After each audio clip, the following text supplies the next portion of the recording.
That works for you? Whatever works for you. That's better. Before I could see only your hat. Face it this way. Check to see So what let's go back now.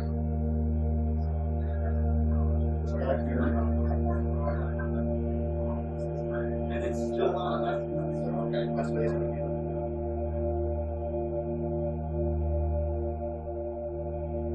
It was nearly a month after this that Lucy was first introduced to Lord Lufton, and then it was brought about only by accident.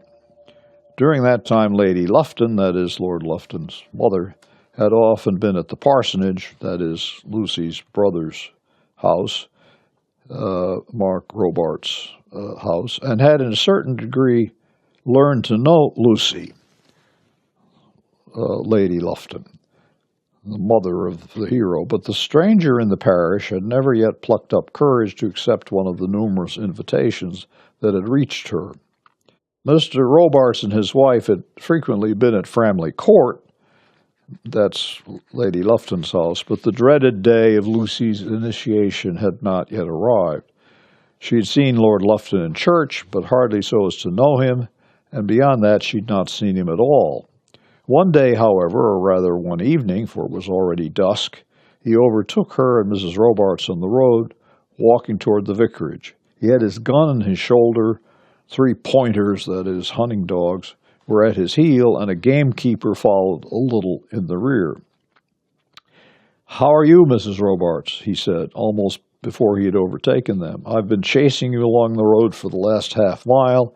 I never knew ladies walk so fast. We should be frozen if we were to dawdle, as you gentlemen do." And then she stopped and shook hands with him. She forgot at the moment that Lucy and he had never met, and therefore she did not introduce them. "Won't you make me known to your sister-in-law?" he said, taking off his hat and bowing to Lucy. "I've never yet had the pleasure of meeting her, though we've been neighbors for a month and more." Fanny made her excuses and introduced them, and then they went on until they came to Framley Gate, Lord Lufton talking to them both, and Fanny answering for the two. So Lucy doesn't say anything. And there they stopped for a moment. And then it appeared that Mrs. Robarts had some engagement which made it necessary that she should go and see Lady Lufton, probably to tell her about Captain Culpepper, whereas Lucy was intending to walk on to the parsonage alone. "And I promised to go to your husband," said Lord Lufton, "or rather to your husband's dog, Ponto, and I will do 2 other things. I will carry a brace of pheasants with me," brace meaning 2 pheasants that you can put over your shoulder, "and protect Miss Robarts from the evil spirits of the Framley roads." And so Mrs. Robarts turned in at the gate, and Lucy and his lordship walked off together. Lord Lufton, though he'd never before spoken to Miss Robarts, had already found out that she was by no means plain, which everybody else says she is. Though he'd hardly seen her except at church, he had already made himself certain that the owner of that face must be worth knowing, and was not sorry to have the present opportunity of speaking to her. "So you have an unknown damsel shut up in your castle," he had once said to Mrs. Robarts. "If she be kept a prisoner much longer, I shall find it my duty to come and release her by force of arms." He had been there twice with the object of seeing her, but on both occasions Lucy had managed to escape. Now, we may say, she was fairly caught. And Lord Lufton, taking a pair of pheasants from the gamekeeper, swinging them over his shoulder, walked off with his prey.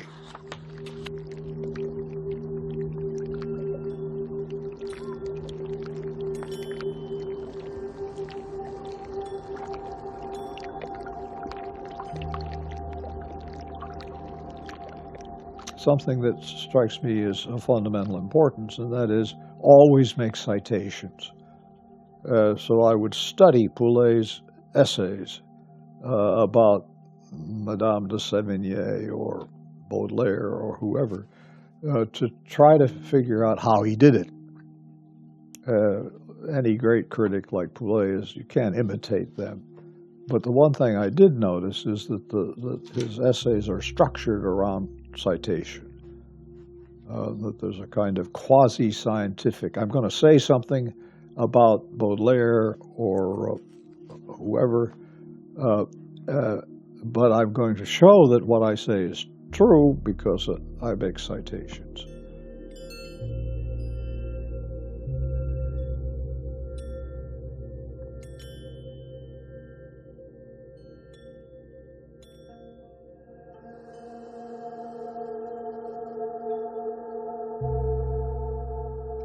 I remember I began as a physicist for 2 years, and I was very good at math, and considered becoming a math major when I was at Oberlin, but I was technically for the first 2 years a physics major.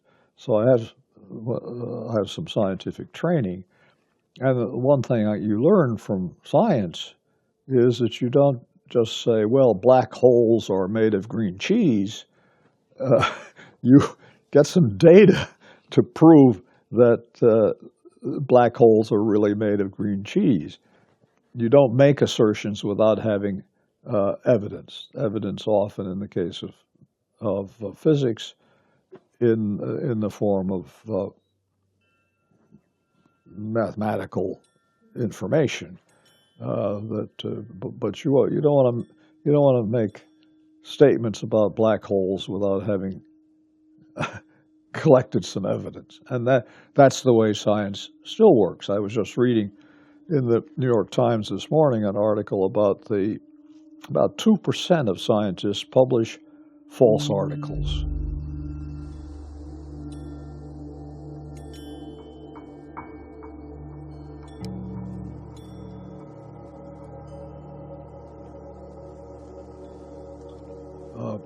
So that would be like me saying that black holes are made of green cheese, or like me saying John Caldigate is something that it really isn't. So how would you catch me out? One would be, how would I defend myself? One would be by saying, here's the passage that I'm talking about that supports the general claim I'm making. The other way would be to see whether it's reproducible. What's reproducibility in the area of the study of literature is whether other people read the novel and come up with similar readings. Now that's where the analogy breaks down between the interpretation of literature. I'm talking about teaching it, writing about it, and talking about it generally as we're doing now. It breaks down because the data from black holes and it was astrophysics I was especially interested in, but the same thing would go for nuclear physics, isn't the same thing as language. Language has got some special problems, and literature is made of language. So you can't simply transfer scientific methodology from the study of black holes or supernova or whatever to the study of literature. You have to recognize that the thing you're studying, just as scientists do, in this case language, has its own special rules and difficulties that make it very hard to get a consensus. A passage in Paul Demand's essay on Benjamin's task of the translator sticks in my mind as a way to formulate that. And as you know, he makes a distinction based on Benjamin, on a passage in Benjamin, between the hermeneutics, what Demand calls hermeneutics and poetics. In Benjamin, it's the meaning, the Gemeinte, and Art des Meinens. Art des Meinens, the way it's said, as opposed to the meaning. And Demand, in his typically challenging way, says, you might wish that you could do hermeneutics, which is concerned with what the passage means, and poetics, which is concerned with how that meaning gets said, and reconcile them. It's not at all clear that this is the case, says Demand. so that figurative language, which roughly is what he means by poetics, interferes with hermeneutics.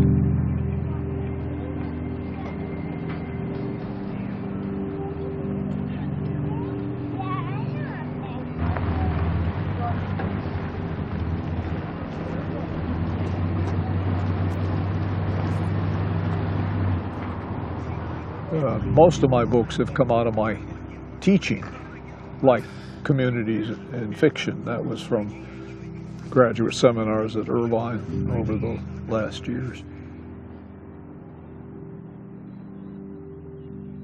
One of my tasks at Hopkins was to teach undergraduate and graduate courses. And my main task, I was the Victorianist, so I had to teach Victorian novel. And Georges Poulet had become a great friend and colleague of mine. We used to have coffee every morning in a coffee place at Hopkins and talk about this and that. But I was teaching because I thought I ought to include Trollope in my list along with George Eliot and Dickens and so on. And I chose somewhat arbitrarily because I was totally ignorant. Barchester Towers. So I was teaching Barchester Towers, I think in an small undergraduate course, because the number of English majors was not large. And I complained to Poulet and said, George, I'm teaching Trollope's Barchester Towers, and I don't know I don't have anything to say about it. I'm having great difficulty filling up the several hours that I'd allotted to this novel. And Poulet said, oh, Trollope. And it at that point turned out that Poulet was a great reader of Trollope, that he had read all of Trollope's novels. Remember, he taught at the University of Edinburgh.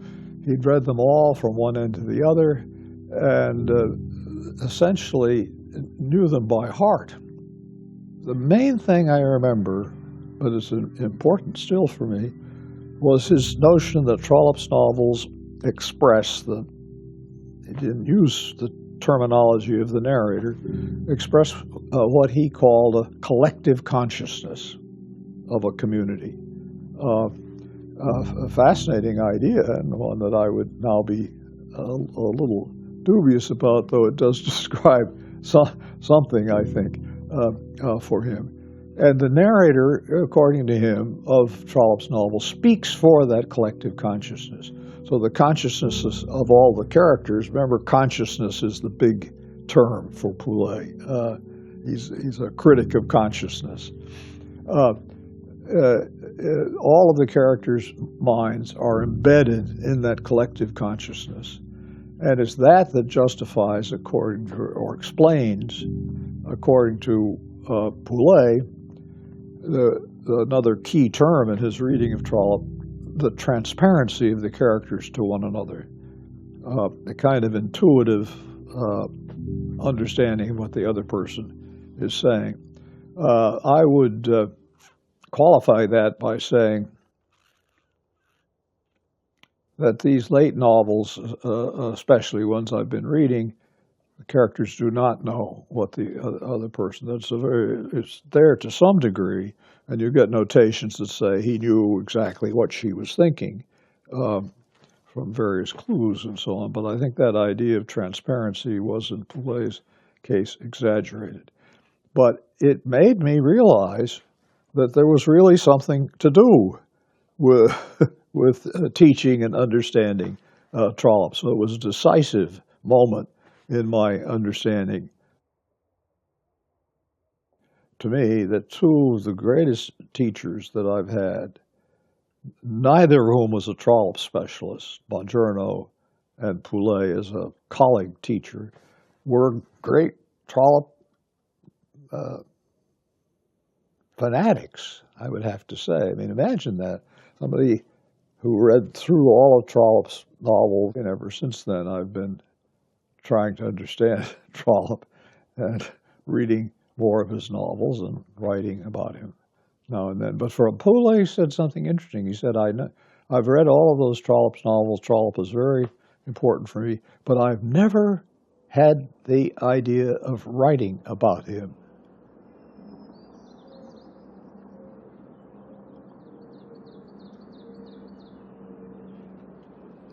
You've been here a long time, he said, without our having had the pleasure of seeing you. Yes, my lord, said Lucy. Lords had not been frequent among her acquaintance hitherto. I'll tell Mrs. Robarts that she's been confining you illegally and that we shall release you by force or stratagem. And she says, I've had a great sorrow lately. And he says, yes, Miss Robarts, her father has died. I know you have, and I'm only joking, you know, but I do hope that you will be able to come amongst us. My mother is so anxious that you should do so. Then we have an interchange between Lord Lufton and Lucy about her father. And remember, she's in mourning, and at this point the narrator reflects on the fact that often we don't talk to people who are in a state of mourning for some close relative, such as your father, who would have died. And then there's a passage probably I should read because it's a long figure of speech that intervenes and is spoken by the narrator. There was once a people in some land, and they may still be there for what I know, who thought it sacrilegious to stay the course of a raging fire. If a house were being burned it must, even though there were facilities for saving it. For who would dare to interfere with the course of the god? An idea of sorrow is much the same. We think it wicked, or at any rate heartless, to put it out. If a man's wife be dead, he should go about lugubrious with a long face for at least 2 years, or perhaps with full length for 18 months. Decreasing gradually during the other 6. If it be a man who can quench his sorrow, put out his fire, as it were, in less time than that, let him at any rate not show his power. They turn through the parsonage gate, then, towards the end now of this segment. And he says, I suppose I shall find Mark up at the house. That's Lucy's brother. That's that household that she's now moved into. He says, I dare say you will, says Lucy. I'll go around this way. You see, I'm quite at home here, though you've never seen me before. But Miss Robarts, now that the ice is broken, I hope that we may be friends. He then put out his hand, and when she gave him hers, he pressed it almost as an old friend might have done. And indeed, Lucy had talked to him almost as though he were an old friend. For a minute or two, she'd forgotten that he was a lord and a stranger, had forgotten also to be stiff and guarded, as was her wont. Lord Lufton had spoken to her as though he really cared to know her, and she unconsciously had been taken by the compliment. Lord Lufton, indeed, had not thought much about it, excepting as thus, that he liked the glance of a pair of bright eyes, as most other young men do like it.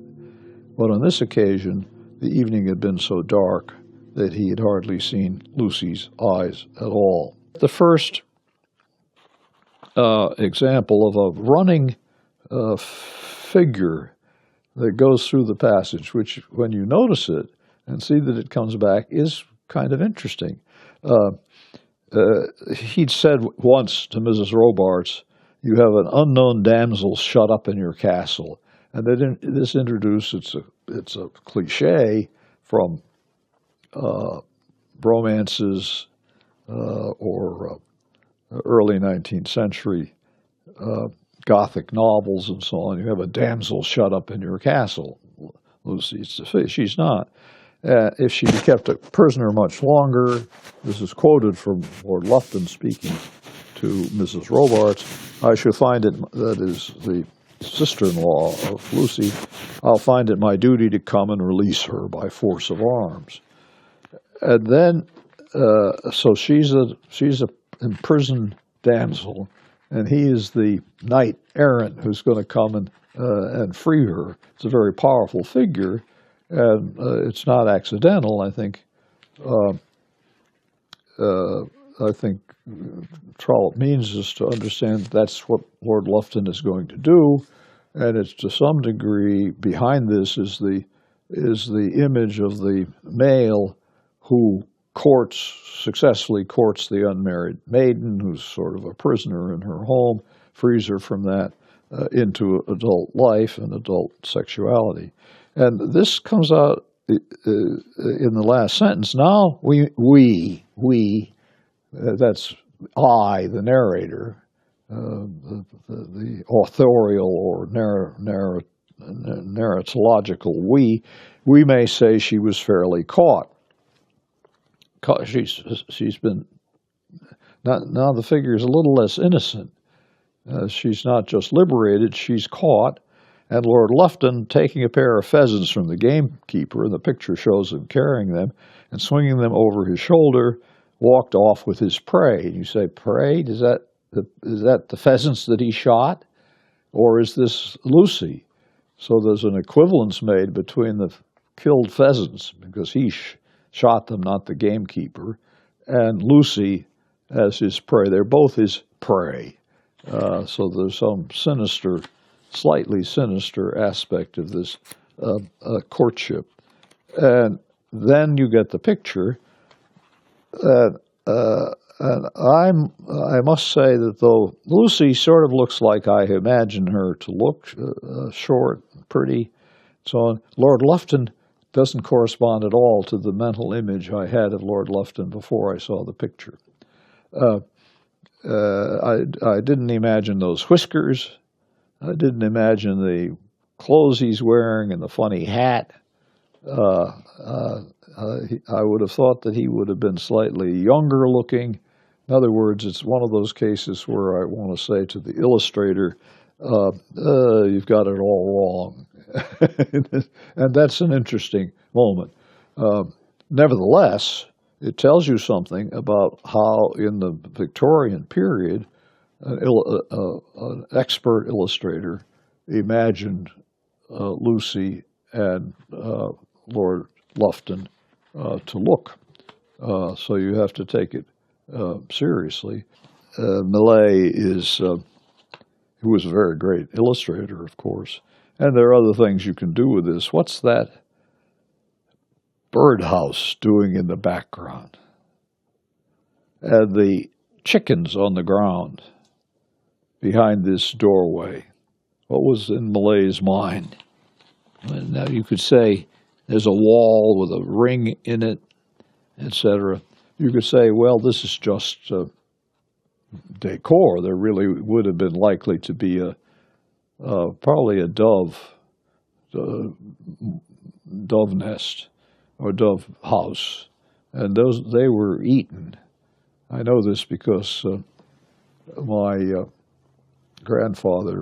maternal grandfather's barn, there was a dove cote in the top of the barn, and he would go out with his shotgun and scare them out, shoot them, and we would have them for dinner.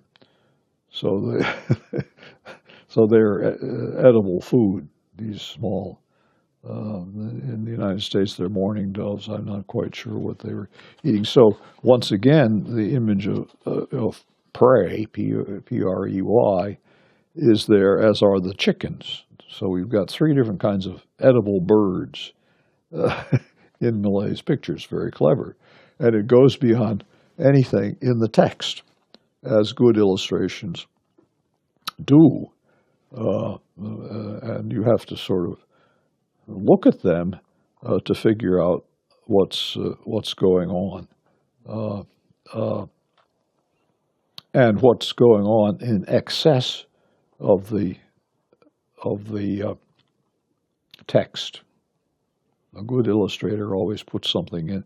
So this is when he shakes hands with her, when they touch. There's a tactile relation just before they separate. Back at the farm, he's going to go in and help deal with Ponto, the dog, hunting dog. Ponto would have been a hunting dog, not just a pet. So yes, I agree. And I also would I will carry a brace of pheasants with me and protect Miss Robarts from the evil spirits of the Framley roads. Very strange. It's another figure that adds into this general picture of the scene as being somehow like a Gothic novel with evil spirits, a damsel in a tower, imprisoned, the knight who comes to protect her from the evil spirits. So anybody who says that Trollope's boring or that his style is totally transparent and uninteresting hasn't read very carefully. I would like to read John Caldergate by way of a Husserlian epic, which, as you remember, means the suspend. Let's suspend everything, put it all aside, and I'm just going to try to make sense out of this novel. And I would pose this now as the question of what actually happens in my mind and feelings and body when I read John Caldergate. My answer to that, again, trying to be as concrete as I can, is that reading John Caldergate creates an imaginary world in which my mind and feelings and body cooperate. They're kind of subliminal physical reactions. Well, for example, when characters kiss, I do a little kissing of my own with my body. It's not quite the same as emotions.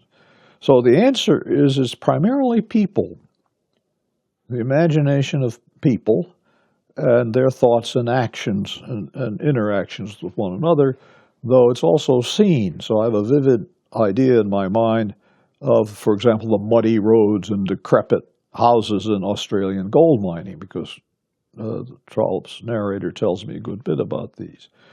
And I emphasize something that is very often, I think, forgotten in people who want somehow to tie novels to the real world.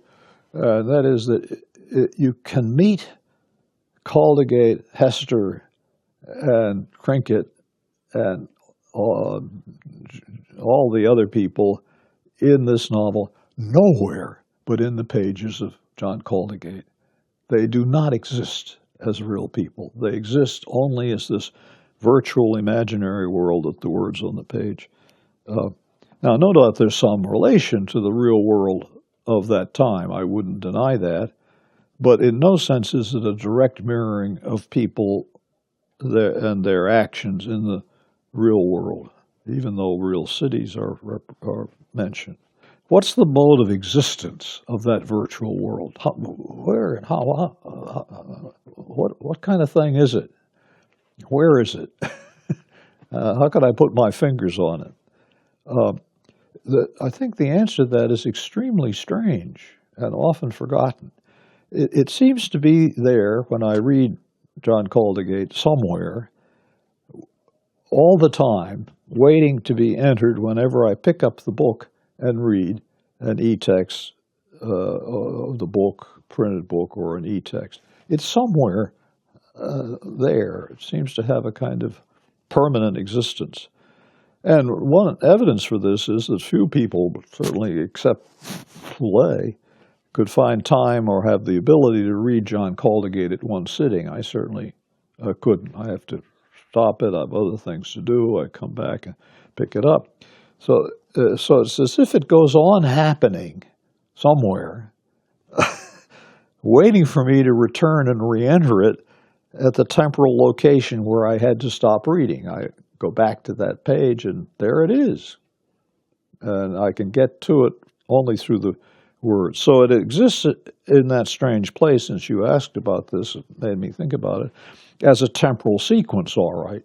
And I'm happy with the idea that that sequence has its quasi-musical rhythm. It's something that Proust particularly talked about. But it's also segments marked out as chapters and with hiatuses between that we feel the narrative voice could fill in if it wished. It just doesn't choose to tell you everything. But that the rest of it so that you get a new chapter that says 5 months later, and the narrator never tells you what happened in those 5 months. But that doesn't mean you don't think he or she or it, the narrator, could. So I emphasize this strangeness. It's really strange. And my initial decision to shift from physics to literature, English literature at Oberlin, was motivated by a curiosity about that strangeness. And I've written a number of places about that. It was a very specific text, Tennyson's Tears, Idle Tears, which is a standard textbook text. It seemed to me, as a physicist and mathematician kind of person, really weird. What does he mean by saying the tears are idle? Tears from the depths of some divine despair. What does that mean exactly? My idea was that language ought to have some referential meaning. I ought to be able to paraphrase it, in a sense, and I couldn't. So I'm still fascinated by that.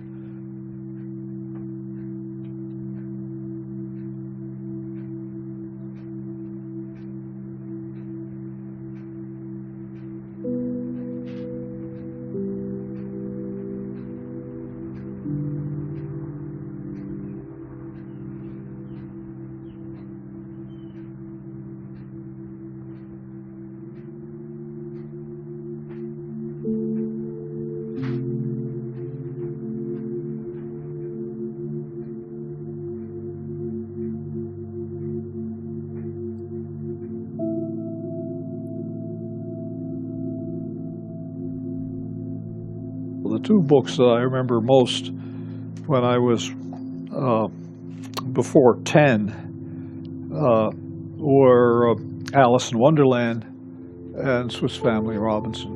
One of the points I make about this is that when I first read it, I thought it was real, that it was about a real place. And my mother said, no, it's not about a real place, it's it's an imaginary place. And I remember being very annoyed when she showed me the name of the author.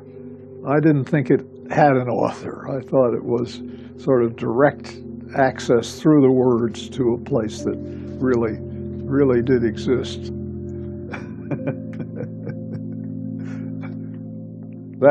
This is the one with that I wrote an introduction for. That's why it's with those books. So that justifies having it here. The other editions, the older ones, are somewhere else. So there it is, with a very fanciful cover that doesn't correspond to anything that I remember.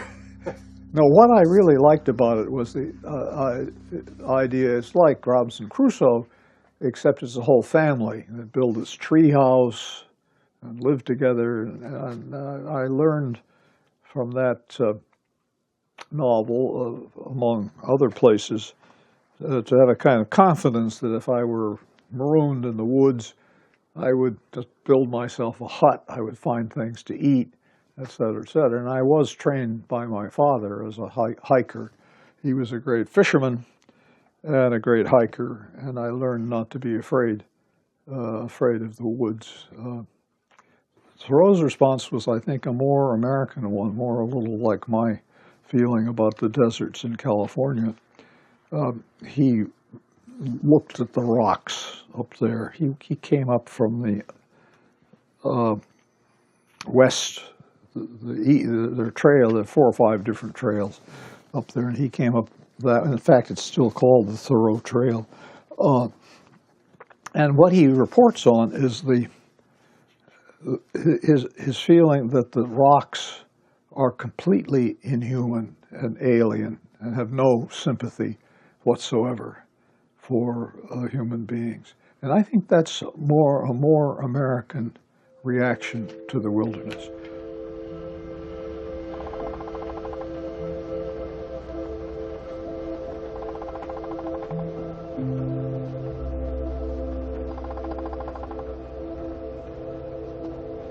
what strikes me and struck me when I first read John Caldegate was, and other of Trollope's colonial novels, is the way in which he assumes that it will be quite easy to impose European, or specifically British, customs, habits, ways of thinking, ways of behaving, and so on these alien places like Australia. Now I'm going to make one more step, and then I think, well, maybe two, but this is the question of what's the central issue in John Caldegate. What's it really about? And my answer is that it's not really about historical or political background or the class or gender structure or such, even though you learn a lot about those tacitly. The question is, who, over and over in Trollope's novels, who will marry the unmarried maiden and father children on her who will inherit whatever the father possesses? That's what really interests Trollope in his novels, whatever he was interested in. So that you might say the unmarried maiden, the young girl that James said Trollope made his big subject, big topic. He turned her inside out, the English girl. He gives all sorts of examples of her, and so he was right about that. The question of the community, fathers, mothers, uncles, aunts, friends, and so on, are, without saying so much, what they're fascinated by is the question: who is she going to marry? That's the big deal, because she's a kind of wild card at this point.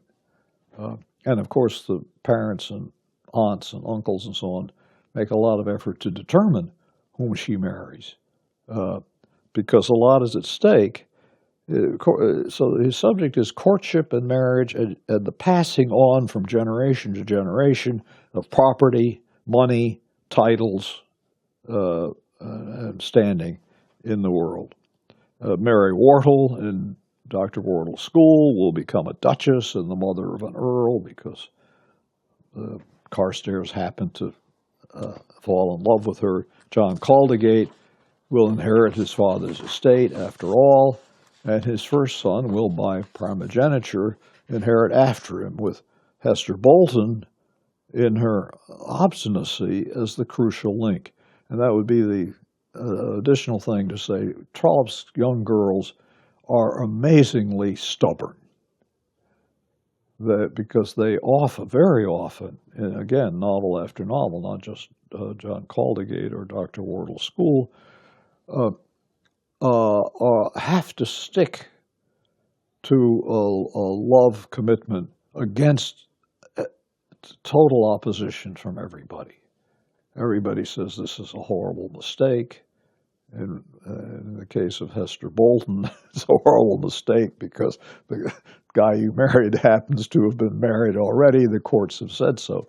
But there are many, many versions of this, usually having to do with class. You would marry beneath you if you chose such and such a person.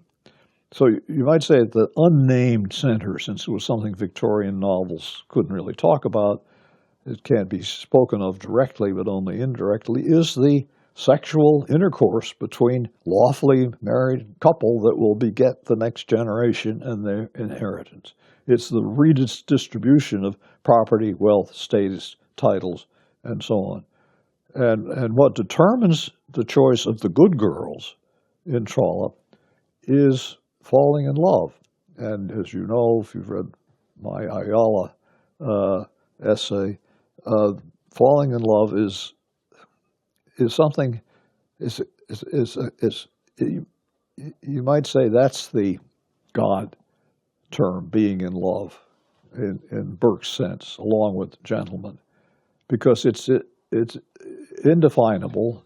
The moment when it happens is out of, you can't really talk about it. There's a moment when they're not in love, and then there's a moment when they are. And both for men and women, it applies to both, not only these maidens, but also to men, and all they can say is, I love her or him. And the good girls stick to that choice, which in a way is not made by them.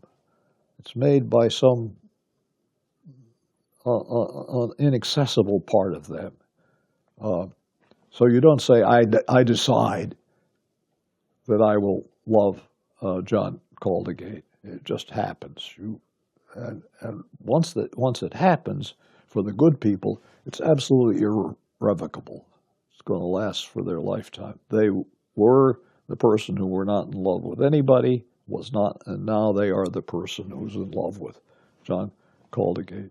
And that's why it's on that basis that they are so annoyingly stubborn, obstinate. You remember all the efforts to get Hester back with her mother for the best reasons. You shouldn't live in proximity to somebody who is such a sinner, et cetera, et cetera. And she says, no, I'm married to him. I don't care whether he's a bigamist. He's bone of my bone and flesh of my flesh. And that's part of the pleasure of reading Trollope's novels, is the pleasure of that obstinacy.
Well, fine. I will make the final point very briefly, and that is, so what?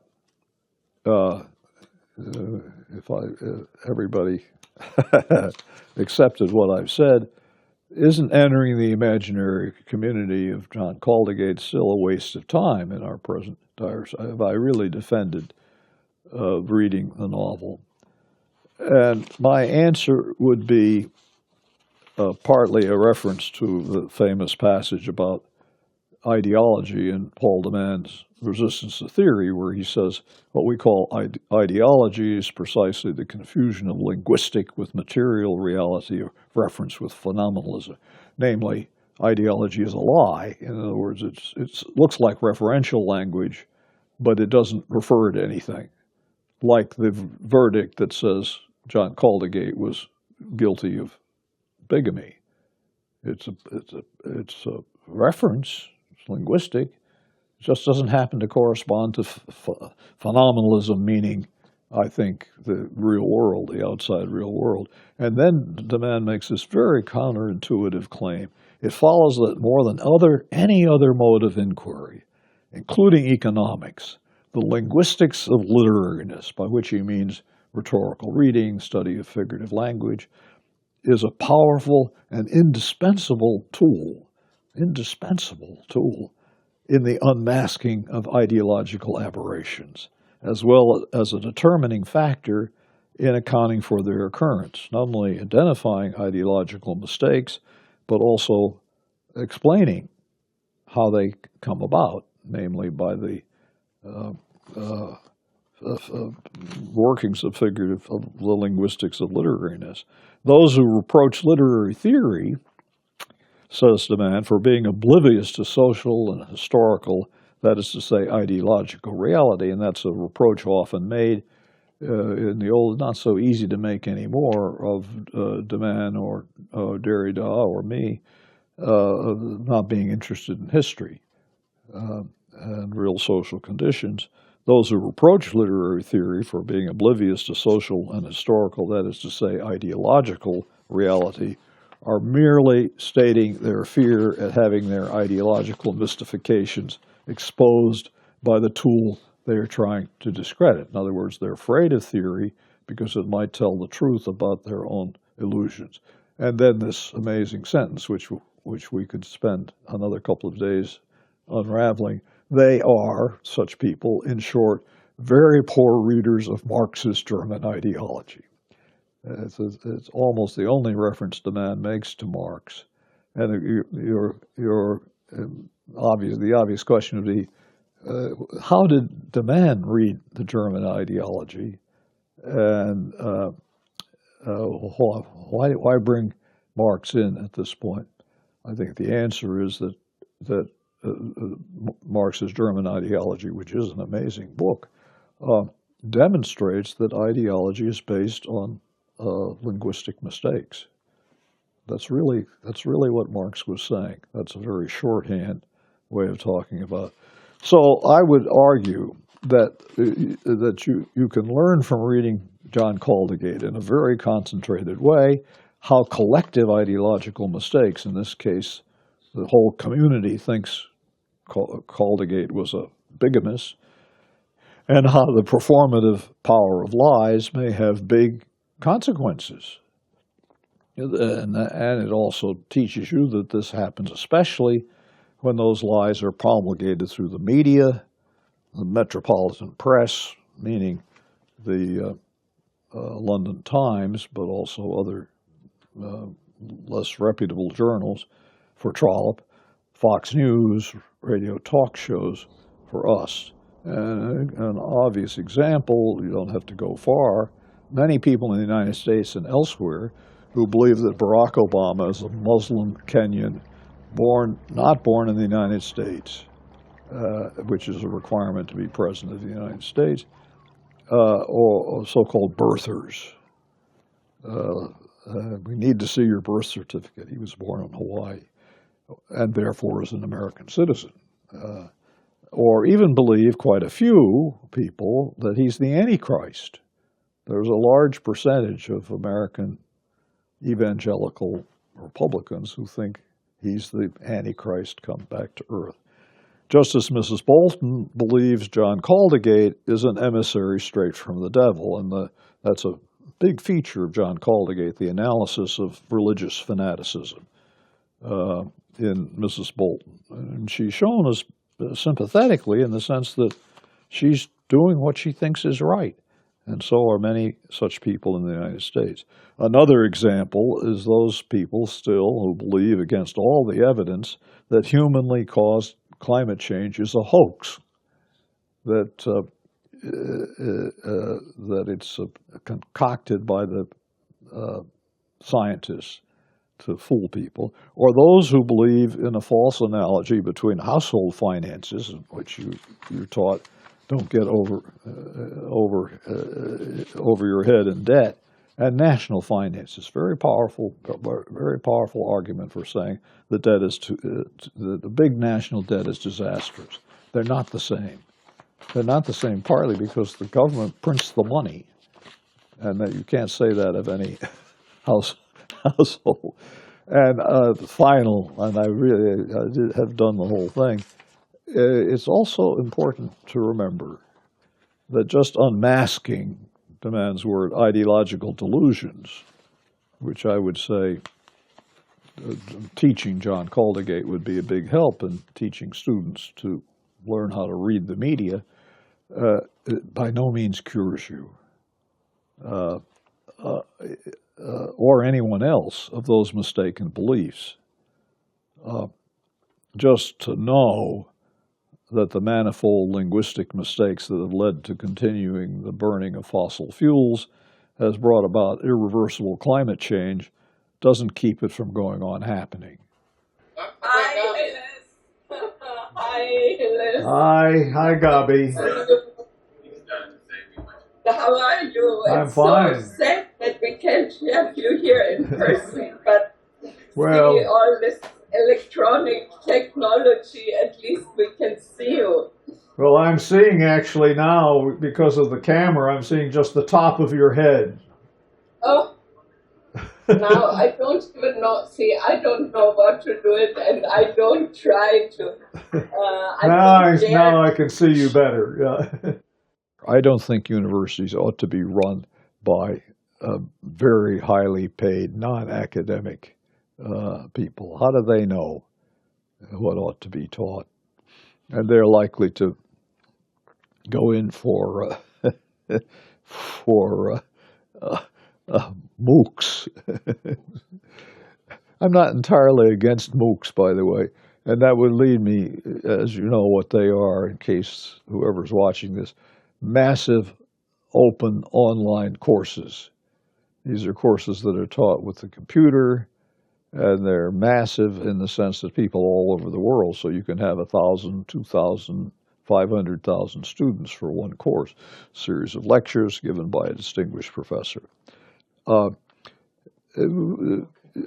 think that to some degree that'll put ordinary professors out of business. I mean, if I can take a course with the great Shakespeare professor at Harvard and pay very little for it, why should I take a course with the much less important and gifted teacher in my own university? And that the next step beyond that is to say, do we really need that local professor at all?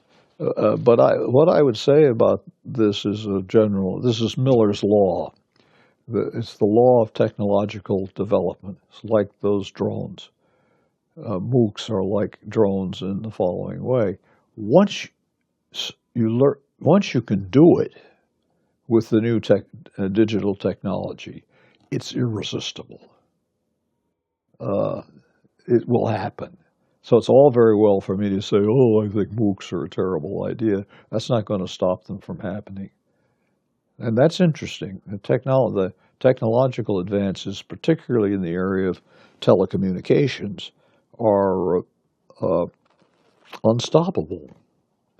I don't know why that is, but I can be sure it is. I mean, it's all very well for me to say, well, I don't use Facebook, but I can't get along without email at this point. I'm dependent on it. And so the computers completely transformed my professional life, even though I was, to some degree at any rate, resistant of it. So there's Miller's law. And I think it means the end of the university as we've known it gradually. The university, which depended on an earlier stage of technology. I'm not sure that if I were a young person now entering the profession, I wouldn't become a specialist in computer games because they have such a tremendous social power and importance, and they are analyzable. They are a genre which has tremendous worldwide influence. Millions and millions of people play Grand Theft Auto, and so it was, and there is beginning to be serious study of computer games, video games.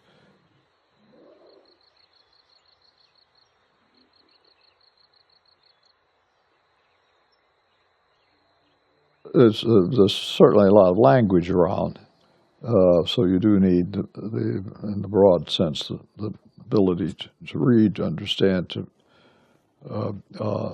political speeches or news reports and so on, the language part of it. But yes, I agree. I'm not sure. Part of the point of that essay of mine about multimedia is that it's always been multimedia, as we know with Trollope's novels. You've needed an ability to read pictures. Though I don't deny that there's a difference between reading pictures and reading text, I think also some of the same skills are, and I remember the passage in Paul de Man where he says instead of paying attention to the visual aspect of text, we need to learn to read pictures. And I think what he meant by that was to have a sharp eye out for the way pictures, advertising, for example, but also news commentary and all of the other things that we have, make use of what are in fact in their pictures tropes. In other words, it's very valuable to recognize, and there's nothing new about this. People who wrote about cinema earlier observed that one of the basic tools of cinema is metonymy. You put two things side by side, and the viewer assumes that there's some kind of relation between them. And it's helpful to have the word metonymy, to say this is. I know what this is. It's the trope called metonymy. It goes way back to the famous Potemkin thing where you have the maggots and then the crowd side by side. So you say, the crowd is somehow like the maggots. And if I'm not mistaken, you all plan to juxtapose things that I say with pictures of the lighthouse or drone pictures of the house, etc. And you will be using figurative expression. And to decipher that, and there's nothing particularly sinister about being able to do this, although sometimes it does it does involve things that are trying to be put over on you. And that leads me to something you were going to ask me at some point about surveillance.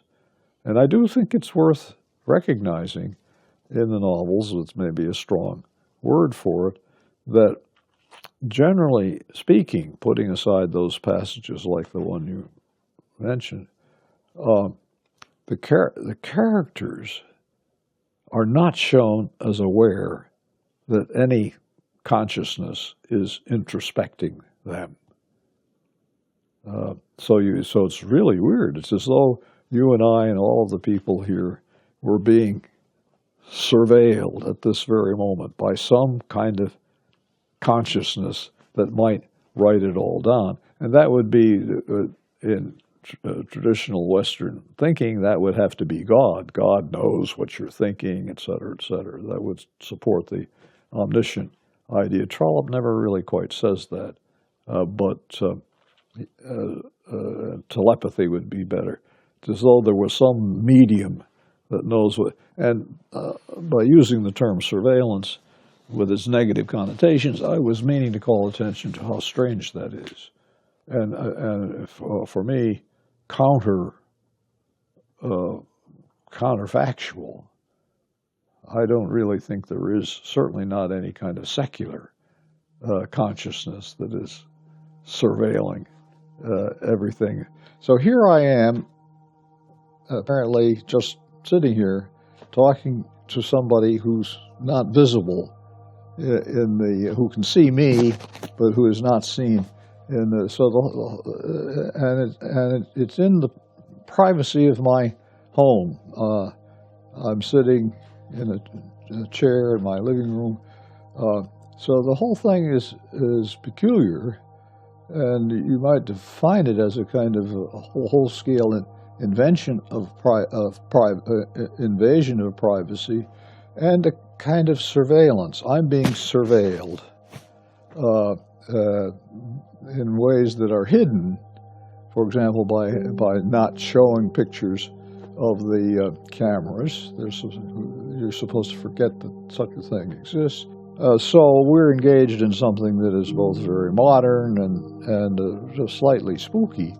And your team's use of drones makes that even more obvious. Drones play an increasing role in industries as diverse as real estate. You take a picture of the building that you're trying to sell, and journalism, weather forecasting, and agriculture. They identify forest fires, pipeline leaks, and so on. And all of this is done by way of a tremendous surveillance capacity, which we saw in action yesterday. The owners of those lobster boats didn't ask to have their picture taken, but the picture was taken. And our pictures were also taken by the drone. The drone came down. I could see the little eye pointed in my direction. And so the unmanned drones have participated in the sort of total data collection these days, at least in the United States, that it takes more and more takes privacy away. And I just wanted to reflect, to say that what we're doing here looks innocent. We're going to take a lot of pictures of Hillis Miller, and as he lives, who would not be interested in that? It has no sinister purpose, but it's part of a larger operation. And I just happened to read this this morning, and I wanted to reflect on what we're doing, that it's not entirely innocent. So you want me to read this passage?